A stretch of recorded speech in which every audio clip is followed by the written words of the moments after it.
করোনায় আরও ২৬ মৃত্যু, নতুন শনাক্ত ১,৭৭৩ জন। চট্টগ্রামে এক মাসে সংক্রমণ বেড়েছে প্রায় ৩ গুণ। মেয়র তাপসের গাড়িবহরের সঙ্গে ফেরিতে উঠে মারধরের শিকার ২ ব্যক্তি, সম্পৃক্ততা নাকচ করল ডিএসসিসি।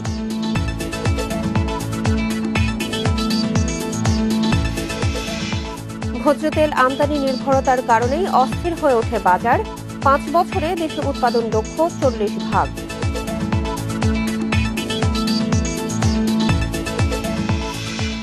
২৭ মার্চ গোপালগঞ্জের কাশিয়ানীতে যাবেন ভারতের প্রধানমন্ত্রী নরেন্দ্র মোদী। ধর্মীয় রীতিতে বরণে প্রস্তুতি চলছে। ইঞ্জিনকে রাখে কর্মক্ষম ও সুরক্ষিত। সাউদি লুব্রিক্যান্টস, ভাবনাহীন পথ চলায়। স্বাগত ইন্ডিপেন্ডেন্ট সংবাদে, আপনাদের সাথে আছি আমি সঞ্চারী মজিদ তমা। শুনছিলেন শিরোনাম, যাচ্ছি পুরো খবরে। ১৪ দিনের ব্যবধানে দেশে করোনা রোগী বেড়েছে ৩ গুণের বেশি, শনাক্তের হারও বেড়ে দ্বিগুণ। সংক্রমণ বাড়ার জন্য মানুষের অসচেতনতাকে দুষছেন স্বাস্থ্যমন্ত্রী জাহিদ মালেক। করোনার সংক্রমণ কমাতে দেশের সকল জেলা উপজেলায় ভ্রাম্যমাণ আদালত পরিচালনার নির্দেশ দেওয়া হয়েছে। ১০ মার্চ থেকে দেশে প্রায় প্রতিদিনই বাড়ছে করোনার রোগী, শনাক্তের হার ও প্রাণহানি। সোমবার সারা দেশে মৃত্যু হয়েছে ২৬ জনের। এ নিয়ে দেশে এখন পর্যন্ত মৃত্যুর সংখ্যা ৮,৫৭১ জন। ২১৯টি ল্যাবে ১৮,৬৯৫ নমুনা পরীক্ষায় করোনা শনাক্ত হয়েছে ১,৭৭৩ জনের। পরীক্ষা বিবেচনায় শনাক্তের হার ৯.৪৮%। সচিবালয়ে এক অনুষ্ঠানে স্বাস্থ্যমন্ত্রী বলেন, মানুষের অবহেলার কারণেই বাড়ছে করোনার সংক্রমণ। সবার স্বাস্থ্যবিধি মানা নিশ্চিত করতে প্রয়োজনে আবারও মোবাইল কোর্ট পরিচালনা সহ নানা অভিযান করা হবে। যে করোনা বেড়ে যাচ্ছে, পার্সেন্টেজ এখন ৬-এর উপরে উঠে গেছে, ৭-এর কাছে চলে গেছে।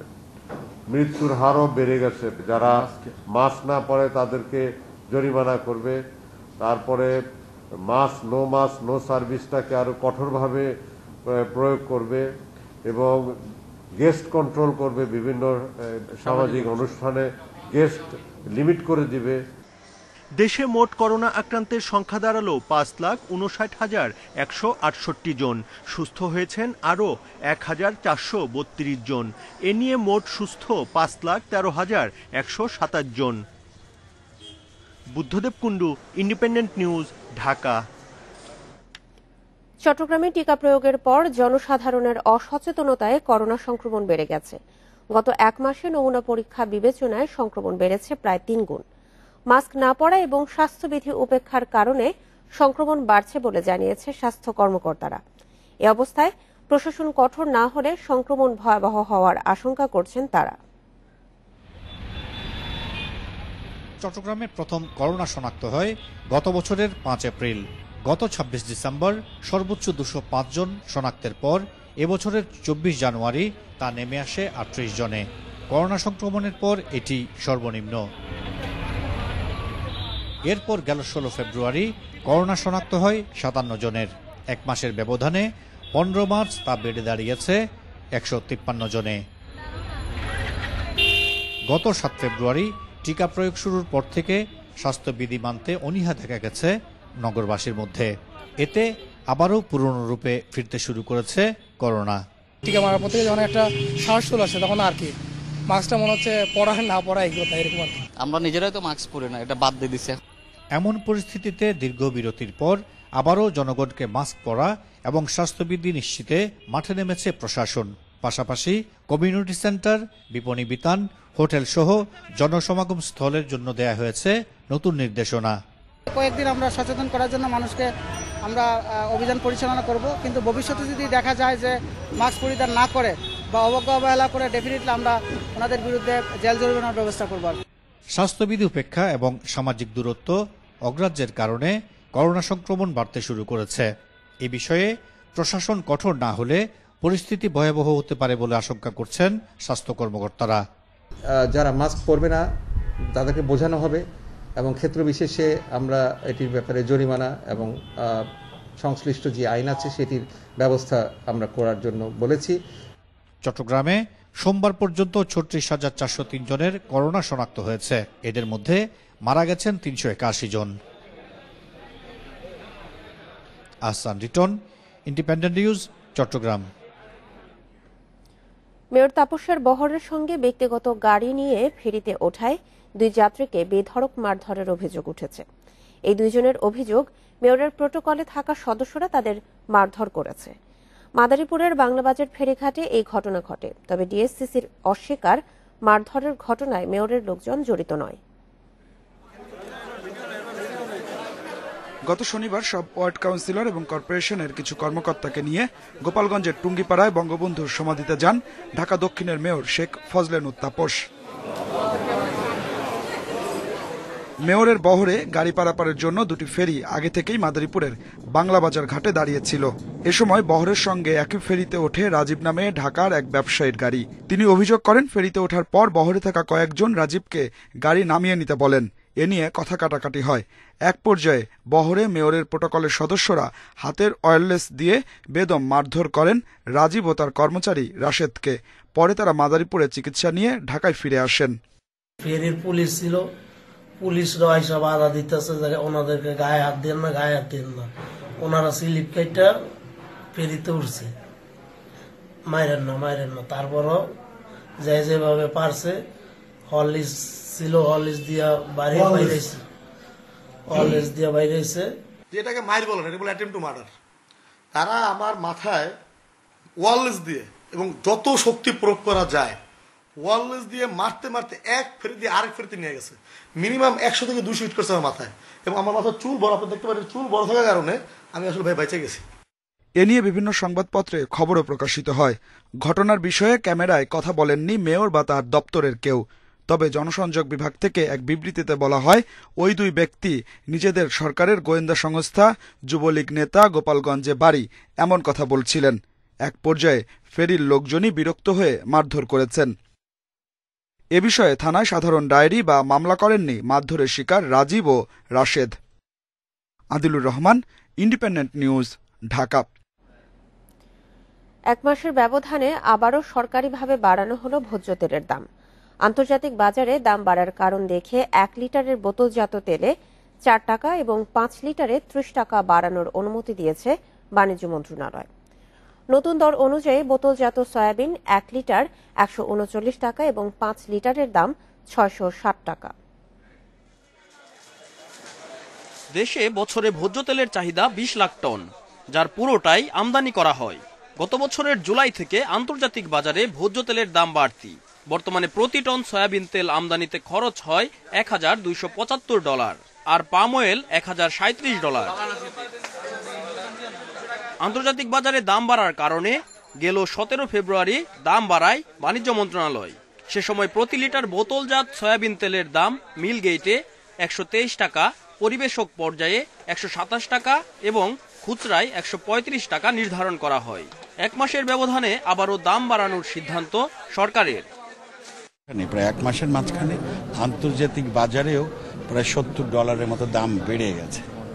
গতকালকেও এটা দাম ছিল $1300 কেজি, যার ফলে এটা সেই ফর্মুলায় ফেলেই কিন্তু দামটা ফিক্স আপ করা হচ্ছে।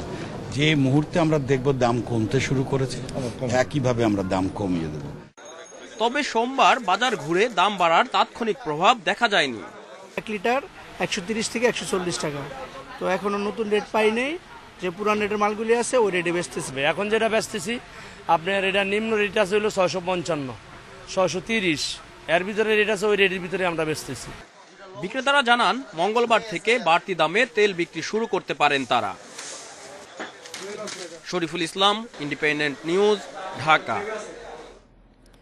ভোজ্য তেলের চাহিদার 90 ভাগই পূরণ হয় আমদানির মাধ্যমে, আর এই আমদানি নির্ভরতার কারণে প্রায়ই অস্থির হয়ে ওঠে বাজার। আবার আমদানিকারকদের বিরুদ্ধে ভোক্তাকে জিম্মি করার অভিযোগও ওঠে। এদিকে আমদানি নির্ভরতা কমাতে দেশে তেল বীজের চাষ বাড়ানোর উদ্যোগ নিয়েছে সরকার। লক্ষ্য, আগামী 5 বছরে চাহিদার 40 ভাগ দেশেই উৎপাদন করা হবে। শুধু রান্নার স্বাদ বাড়াতে নয়, ওমেগা 3, ওমেগা 6 সহ শরীরের জন্য দরকারি নানা ভিটামিনের চাহিদা পূরণ হয় ভোজ্য তেলের মাধ্যমে। 2018 সালের হিসেবে দেশে বছরে ভোজ্য তেল চর্বির মাথাপিছু গড় ব্যবহার প্রায় 18 কেজি। তবে চাহিদার মাত্র 10 ভাগ দেশে উৎপাদিত হয়। ট্যারিফ কমিশনের হিসেবে গত বছরের জানুয়ারিতে বিশ্ববাজারে প্রতি টন অপরিশোধিত সয়াবিন ও পাম তেলের দাম ছিল $750 নিচে। এ বছরের মার্চে সয়াবিনের দাম ওঠে প্রায় $1250, আর পাম তেল $1050, যার প্রভাব পড়েছে দেশের বাজারে। আমরা সাধারণত 1 মাসের আগের হিসাবটা ধরে এভারেজ করে তারপরে আমরা ক্যালকুলেট করার চেষ্টা করি যে প্রাইস একটা যৌক্তিক প্রাইস কি হতে পারে আর কি, সেটা নিয়েই মূলত আমাদের আলোচনা হয় আমাদের ট্যারিফ কমিশন, এবং সেভাবে আমরা সুপারিশ করি। ভোজ্য তেলের বাজার নিয়ন্ত্রণ করে টিকে, সিটি, মেঘনা, বসুন্ধরা, রূপচাঁদা সহ গুটি কয়েক কোম্পানি। সরবরাহ সংকটের অজুহাতে বাজার অস্থির করার অভিযোগ ওঠে ব্যবসায়ীদের বিরুদ্ধে। নামে বেনামে আসলে তেলের বাজারটি কতিপয় বড় গ্রুপের উপরে নির্ভরশীল, ফলে এই জায়গাটিতে একটি কার্টেল রয়েছে বলে আমাদের আশঙ্কা, এবং এখানে বাজারে প্রতিদ্বন্দ্বিতার অভাব রয়েছে। ফলে সেই জায়গাটিতে কম্পিটিশন কমিশন যেটি রয়েছে তাদেরও কিন্তু বড় ভূমিকা রয়েছে। আমদানি নির্ভরতা কমাতে 350 কোটি টাকার একটি প্রকল্প বাস্তবায়ন শুরু করেছে কৃষি সম্প্রসারণ অধিদপ্তর, যার আওতায় উপকূলীয় এলাকা সহ সারা দেশে সরিষা ও সূর্যমুখীর উৎপাদন বাড়ানো হবে। পাশাপাশি জোর দেয়া হবে তেল বীজের নতুন জাত উৎপাদনে। আমরা দৃঢ়ভাবে বিশ্বাস করি যে অনেক তৈল আমরা এদেশ থেকে উৎপাদন করব, যা আমদানির বিকল্প হিসাবে কাজ করবে, এবং আমরা একটা মূল্য সাশ্রয় পাবো। সেক্ষেত্রে আমাদের যে তৈলের দাম হঠাৎ করে বৃদ্ধি পায়, সেক্ষেত্রে আমরা অন্তত নিজেদের পা একটু শক্ত হবে। তবে উপকূলীয় অঞ্চলে তেলবীজ চাষে বড় বাধা হতে পারে জলবায়ু পরিবর্তন। আবার সমতল ভূমিতে চাষ বাড়লে প্রভাব পড়তে পারে অন্য ফসলে। Ruhul Amin, independent News, Dhaka. নারায়ণগঞ্জের খানপুরে একটি বেসরকারি ক্লিনিকে ভুল চিকিৎসায় প্রসূতির মৃত্যুর অভিযোগ উঠেছে। রাত 12টার দিকে হাসপাতাল ঘেরাও সহ বিক্ষোভ এবং ভাঙচুর করেছে এলাকাবাসী এবং স্বজনরা জানায়, সোমবার বিকেলে সেন্ট্রাল জেনারেল হাসপাতালে গাইনি চিকিৎসক মিশকাত জাহান হেনার তত্ত্বাবধানে সিজারের মাধ্যমে সন্তান জন্ম দেন পান্না বেগম। পরে তার শারীরিক অবস্থার অবনতি ঘটলে চিকিৎসক তার শরীরে একটি ইনজেকশন দেন। এতে তার অবস্থা আরও খারাপ হলে হাসপাতাল কর্তৃপক্ষের পরামর্শে ঢাকা মেডিকেলে নেওয়া হলে কর্তব্যরত চিকিৎসক তাকে মৃত ঘোষণা করেন। রাতে স্বজনরা এবং এলাকাবাসী মরদেহ নিয়ে এসে হাসপাতাল ঘেরাও সহ বিক্ষোভ ও ভাঙচুর করেন। খবর পেয়ে সদর মডেল থানার পুলিশ ঘটনাস্থলে গিয়ে পরিস্থিতি নিয়ন্ত্রণে আনে। আরো সুই দিছে মনে হয়, আরো অনেক চেষ্টা করছে, করার পর আমার বোনের নাকে মুখে অনেক হয়েছে আর কি। হওয়ার পর এখানে মনে হয় আমার বোনকে ওরা মেরে ফেলাইছে। হাসপাতাল কর্তৃপক্ষ জানায় যে তারা প্রপার ট্রিটমেন্ট করছে, এবং প্রপার ট্রিটমেন্টের পরে দেখা যাচ্ছে যে রোগীর অবস্থা খারাপ দেখে তারা তাদেরকে শিফট করছে ঢাকা মেডিকেল শিফট করে পর ঢাকা মেডিকেল নেওয়ার পথে মারা গেছে। এটা হলো তাদের এখানে বক্তব্য। আর রোগীর আত্মীয় স্বজনের সাথে কথা বলছে, তার আত্মীয় তার যে মহিলা মারা গেছে পান্না, তার হাজব্যান্ড বললো যে আমার এটা ভাগ্যে ছিল, এই ব্যাপারে আমার কোনো ইয়া নেই। নোয়াখালীর বসুরহাটে সংঘর্ষে নিহত আলাউদ্দিন সহ 105 জনের বিরুদ্ধে আদালতে মামলার আবেদন করা হয়েছে। মামলার আবেদন করেন কাদের মির্জার অনুসারী সালাউদ্দিন পিটন। আলাউদ্দিনের মৃত্যুর 1 সপ্তাহ পর করা মামলার আবেদনে তার ছোট ভাই এমদাদ হোসেনকেও আসামি করা হয়েছে। সোমবার বিকেলে আদালতের বিচারক মোসলেউদ্দিন মিজান অভিযোগ আমলে নিয়ে পিবিআইকে তদন্তের নির্দেশ দেন। মামলার বিবরণে বলা হয়েছে, গত 19 ফেব্রুয়ারি মিজানুর রহমান বাদলের নেতৃত্বে 105 জন সন্ত্রাসী মেয়র আব্দুল কাদের মির্জার সমর্থকদের ওপর হামলা চালায়। এই ঘটনায় গত 20 ফেব্রুয়ারি থানায় একটি এজাহার দায়ের করলে পুলিশ তা গ্রহণ করেনি। রাজধানীতে চাঁদাবাজি নিয়ে প্রায়ই সংঘর্ষে জড়াচ্ছে তৃতীয় লিঙ্গের মানুষদের দলগুলো, যা গড়াচ্ছে খুনাখুনি পর্যন্ত। গুরুমাদের দ্বন্দ্বের শিকার হচ্ছেন দলের অন্য সদস্যরাও। তবে তৃতীয় লিঙ্গের মানুষদের অপরাধের বিচার হওয়ার নজির কম। 2 ডিসেম্বর ঢাকা মেডিকেলে কাতরাচ্ছেন তৃতীয় লিঙ্গের মাসুমা। মার খেয়েছেন প্রতিপক্ষ গুরুমায়ের শিষ্যদের হাতে। মিরপুরের মাজার রোডের আড়তে চাঁদা আদায় নিয়ে তৃতীয় লিঙ্গের 2 গুরুমা পাপ্পু ও রাকিবের দ্বন্দ্বের শিকার মাসুমা। হায়দাইজের মতন আমার জীবনটা ভিক্ষা দাও, হায়দাইজ আমার গুরু তার তো মেরিয়ে বলেছে, তার আমি জীবনটা ভিক্ষা আছি স্যার, আমি বাঁচবার চাই দুনিয়াতে স্যার। আধিপত্য নিয়ে তৃতীয় লিঙ্গের মানুষদের সংঘর্ষ ঘটে হরহামেশাই। তাদের দেওয়া তথ্য অনুযায়ী রাজধানীতে মাসে চাঁদা ওঠে 2 কোটি টাকার ওপরে। আর এই টাকা নিয়েই যত দ্বন্দ্ব ঘটে, প্রাণহানিও। 2016 সালে কাউরান বাজারের চাঁদার দখল নিয়ে প্রাণ যায় গুরুমা হায়দারের। হায়দারিজরাকে মার্ডার করে ওদের হচ্ছে বুকের পাঠাটা বড় হয়ে গেছে না, যার কারণে আমার কিছুদিন আগে আমার গুরুকে মার্ডার করতে আসতে। আর ওদের মেন উদ্দেশ্য আমাদের এলাকা কাউরান বাজার নিয়ে ঝগড়া, কাউরান বাজারটা ওরা নিয়ন্ত্রণ করতে চায়। দোকান রাস্তা থেকে যে টাকা ওঠে তার অর্ধেকই পান গুরুমারা। এ নিয়ে দলের বাকিদের মধ্যে আছে অসন্তোষ। আমার জীবনটা সে যদি খেলনা মনে করে, আমাদেরকে তো তারা খেলনাই মনে করতেছে। আজকে আমরা কোচিকে ইনকাম করে দিতেছি, ইনকাম করতে পারছি তাকে করে দিতেছি, একের পর সবাই আমাদের সাথে বেমানি করতেছে। তৃতীয় লিঙ্গের মানুষদের মধ্যে সংঘর্ষ খুনোখুনির বিচারের নজির নেই খুব একটা। খুনের মামলার অনেক আসামি জামিন নেওয়ার পর পলাতক। এবং সবগুলো কিন্তু আমরা তদন্ত শেষ করে অভিযোগপত্র দাখিল করেছি। বিচারের প্রক্রিয়া তো আসলে বিচার তো নিজস্ব গতিতে নিয়ম অনুযায়ী চলবে, কিন্তু আমাদের পুলিশের যে কাজটি সে কাজটা কিন্তু আমরা করতে পারছি। বিচার না হয় তৃতীয় লিঙ্গের মানুষদের মধ্যে অপরাধের প্রবণতা বাড়াচ্ছে বলে মত অনেকের। Suman Tanvir, independent News, Dhaka. বঙ্গোপসাগরে ট্রলার বিস্ফোরণে হতাহত জেলে পরিবারের দিন কাটছে চরম সংকটের মধ্য দিয়ে। উপার্জনক্ষম পরিবারের সদস্যকে হারিয়ে সংসারে দেখা দিয়েছে অনিশ্চয়তা। এদিকে 2 সপ্তাহ পেরিয়ে গেলেও ট্রলারে বিস্ফোরণের ঘটনায় এখনো কোনো মামলা হয়নি। জানা যায়নি বিস্ফোরণের কারণও। এই ঘটনায় শেখ হাসিনা বার্ন ইনস্টিটিউটে গুরুতর অগ্নিদগ্ধ আরও 5 জন লড়ছেন মৃত্যুর সঙ্গে। লক্ষ্মীপুরের রামগতি উপজেলার চরলক্ষ্মী এলাকার মিরাজ 5 সদস্যের পরিবারের একমাত্র উপার্জনক্ষম সদস্য। মাছ শিকার করে সংসার চালাতেন তিনি। ট্রলার বিস্ফোরণে তার হঠাৎ মৃত্যু পুরো পরিবারকে করে তুলেছে বিপর্যস্ত।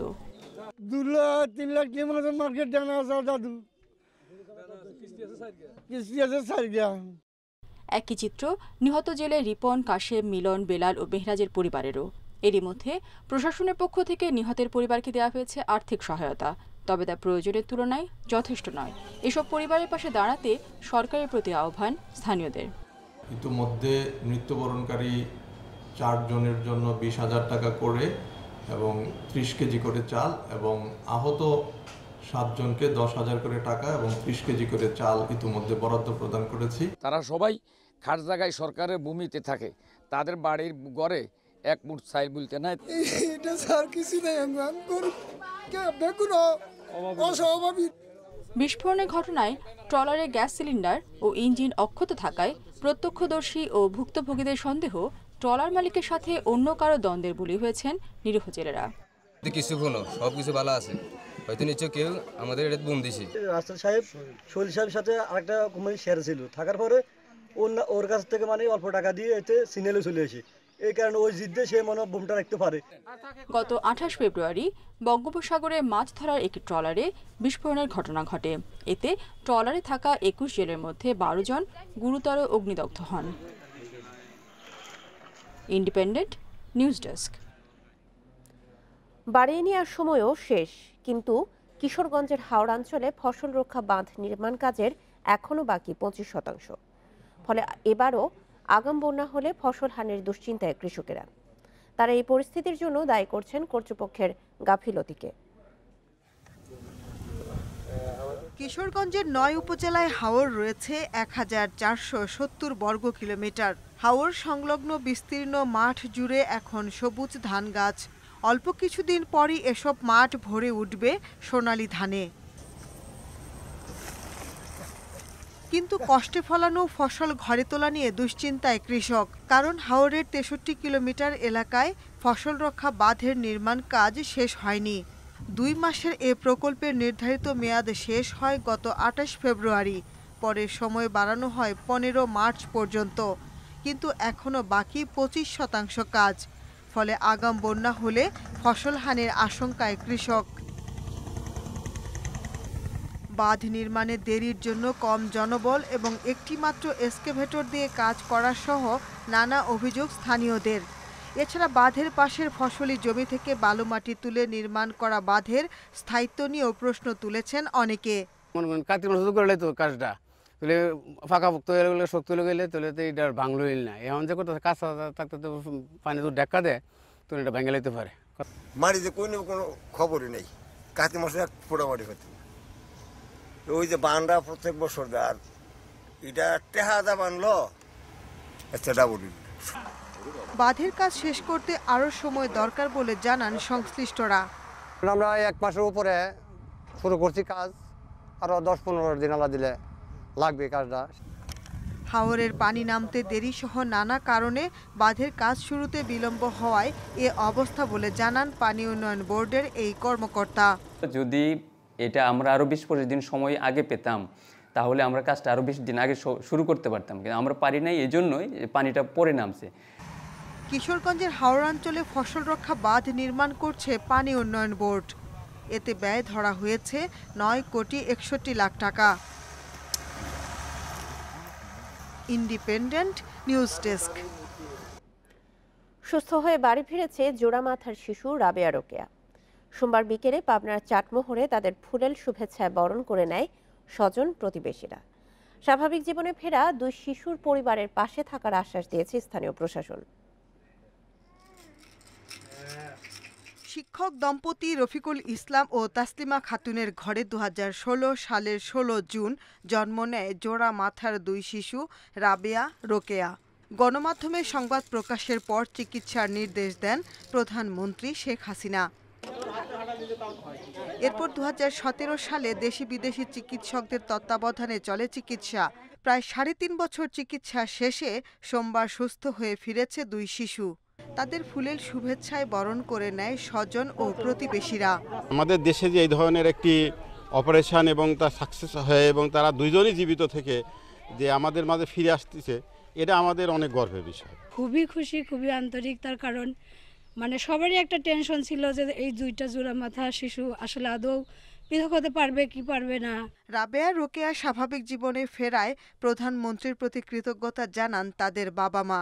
যদি আর কোনো মাথা জোড়া বাচ্চা জন্ম নেয়, আমি সেই বাবা মাকে বলবো ভয় নেই, তোমরা এগিয়ে যাও, আমাদের সরকার আছে, মাননীয় প্রধানমন্ত্রী আছে।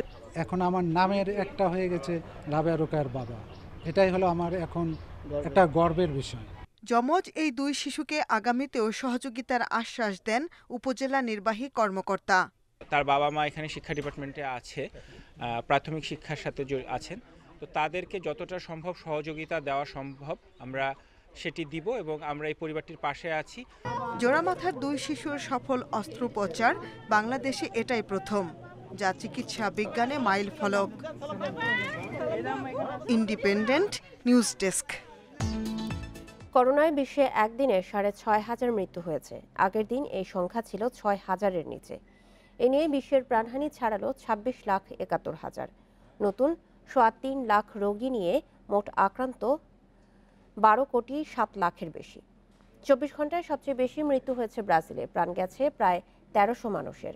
এ নিয়ে দেশটির মোট মৃত্যু 2,79,000-এর বেশি। সোমবার ব্রাজিলে সংক্রমিত হয়েছে 42,000 মানুষ। সংক্রমণ বাড়ায় দেশটির সাও পাওলোতে বাড়ানো হয়েছে বিধিনিষেধ। যুক্তরাষ্ট্রে একদিনে মৃত্যু হয়েছে 750 মানুষ। দেশটিতে এ পর্যন্ত প্রায় 5.5 লাখ মানুষের প্রাণ গেছে। 24 ঘন্টায় রোগী মিলেছে প্রায় 44,000। এছাড়াও রাশিয়ায় 404, ইতালিতে 354 এবং ফ্রান্সে 333 জনের প্রাণহানি হয়েছে। সোমবার থেকে ফিলিপাইনের মেনিলায় 2 সপ্তাহের জন্য কারফিউ জারি করা হয়েছে। মিয়ানমারে জান্তা বিরোধী বিক্ষোভে পুলিশের গুলিতে আরও 12 জন নিহত হয়েছেন। সোমবার এই তথ্য দিয়েছে বার্তা সংস্থা রয়টার্স। এ নিয়ে গত 2 দিনে 65 বিক্ষোভকারীর মৃত্যু হয়েছে। এদিকে দেশ জুড়ে ইন্টারনেট বন্ধ থাকায় অং সান সুচির শুনানি মুলতবি করে নিপিদর আদালত। পরবর্তী শুনানি 24 মার্চ। সেনা অভ্যুত্থানের পর মিয়ানমারের সবচেয়ে রক্তক্ষয়ী দিন ছিল রোববার। তবে গুলি করেও দমন করা যাচ্ছে না গণতন্ত্রকামীদের। সোমবারও উত্তাল ছিল রাজপথ, ঘটেছে প্রাণহানিও।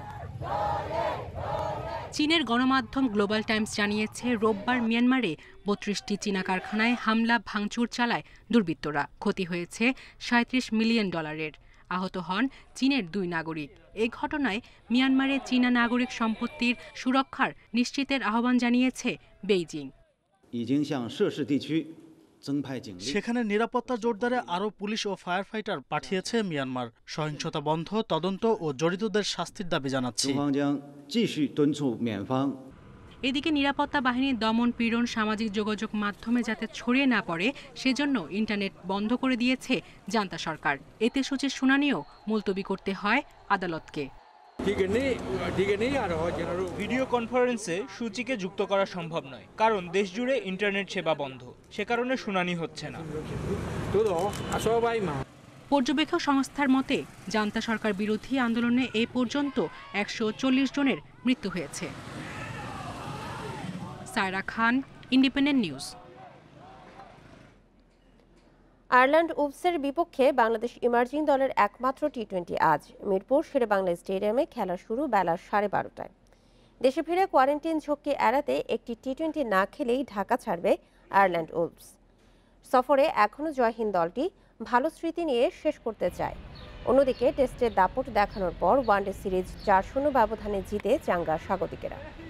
শতভাগ সাফল্যে সিরিজ শেষ করার লক্ষ্য সাইফ হৃদয়দের।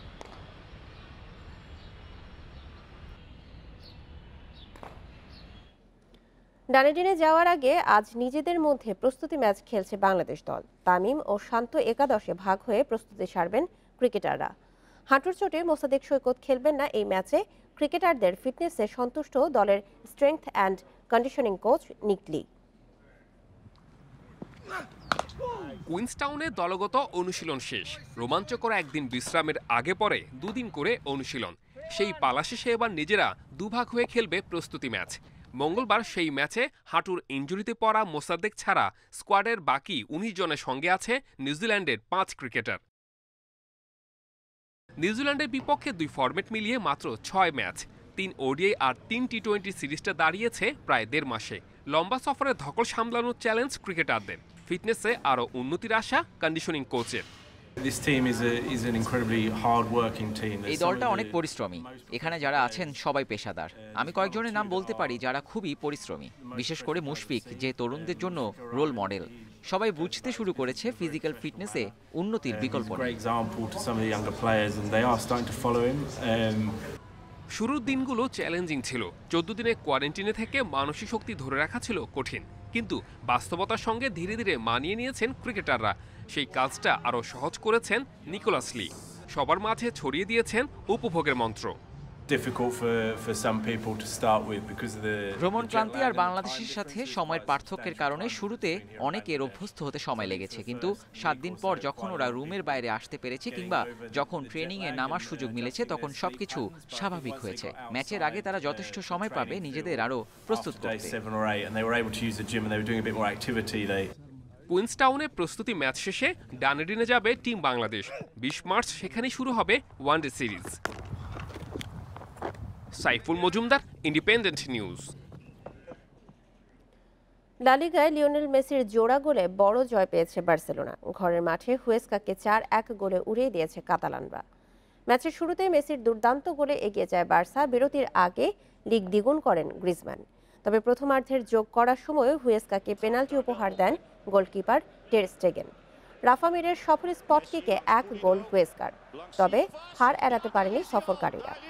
দ্বিতীয়ার্ধের শুরুতে লক্ষ্যভেদ করেন মিঙ্গুয়েজা, আর শেষ দিকে দূরপাল্লার শটে বার্সাকে বড় জয় এনে দেন মেসি।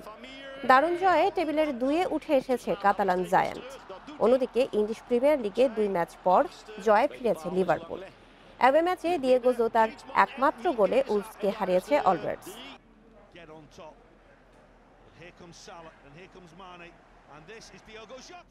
সংবাদ শেষ করার আগে শিরোনামগুলো জানাচ্ছি আরেকবার। করোনায় আরও 26 মৃত্যু, নতুন শনাক্ত 1773 জন। চট্টগ্রামে 1 মাসে সংক্রমণ বেড়েছে প্রায় 3 গুণ।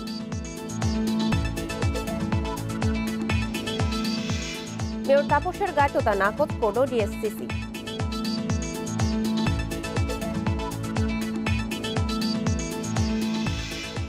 ভোজ্য তেল আমদানি নির্ভরতার কারণেই অস্থির হয়ে ওঠে বাজার। 5 বছরে দেশে উৎপাদন লক্ষ্য 40%।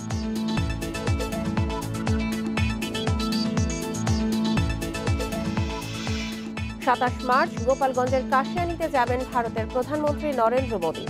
ধর্মীয় রীতিতে বরণের প্রস্তুতি চলছে।